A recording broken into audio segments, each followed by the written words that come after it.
Hi there, so this is a quick video about the Yamaha Revstar RSP20CR. I've had this guitar about 6 months.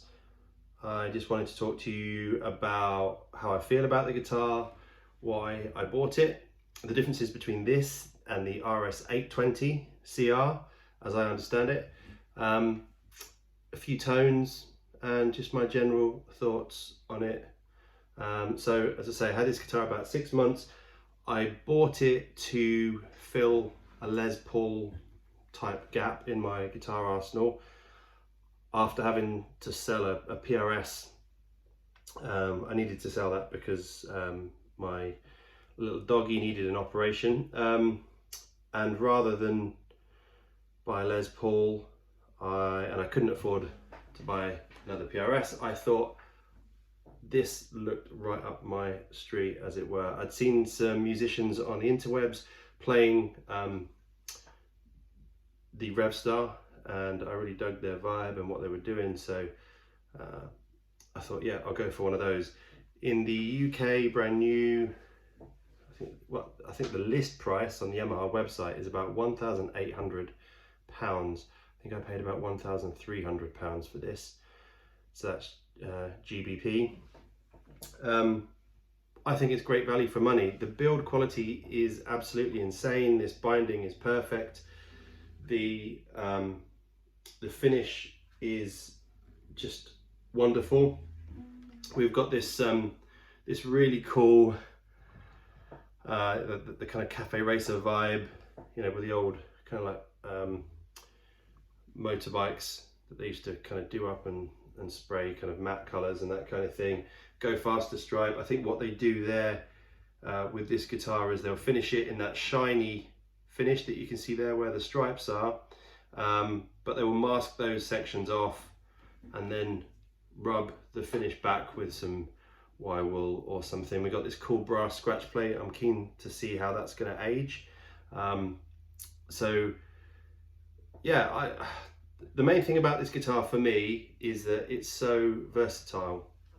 I can play heavy stuff on it. In the band that I play in, or one of the bands, we do, 1 minute we're playing The Darkness, the next minute we're playing Dua Lipa, then we'll be playing AC/DC, into Adele, not directly generally, but so it's a real varied set list of so covers, and this just laps it up. It's great. So I mean, real kind of heavy stuff. So for example, with a bit of fuzz, I can do quite a, so that's with the volume rolled back on the guitar.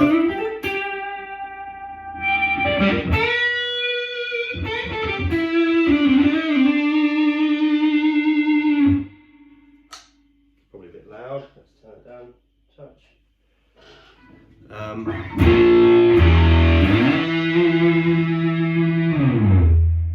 So that's the neck pickup. You know, it sounds like a twin humbucker mahogany guitar, but I can then, say for example, put it in the middle position. I can then flick up what they call the dry switch here on the tone pot, and that essentially just changes the EQ of the guitar. So without it on, I can give you like a demo of the sounds there. So this is without the dry switch engaged. It will sound like a twin humbucker mahogany guitar when you do clean stuff.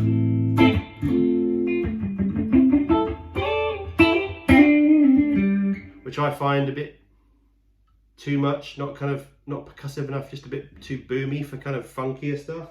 But if I pull the dry switch out, I get these phenomenal funk tones. So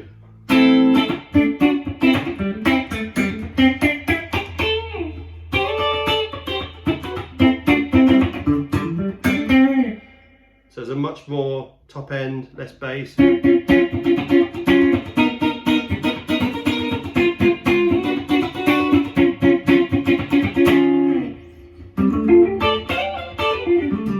So it does all that. It sounds great. I mean, I normally play a Telecaster for that kind of funky stuff. This does that for me. Sounds great. I can then detune it and play drop D stuff, because the bridge, which is an AVT Tone Pros 2, you know, because it's not a floating bridge, I can just detune it. The tuners are really good, really reliable. The difference between this and the RS20CR, they look pretty similar, or they look the same, but I believe the nut is different material. Forgotten what the difference is, but so the nut is different. The neck on this undergoes what Yamaha call the IRA treatment. So there's a process where they vibrate it heavily, which kind of treats the neck, so it's like a 20-year-old neck.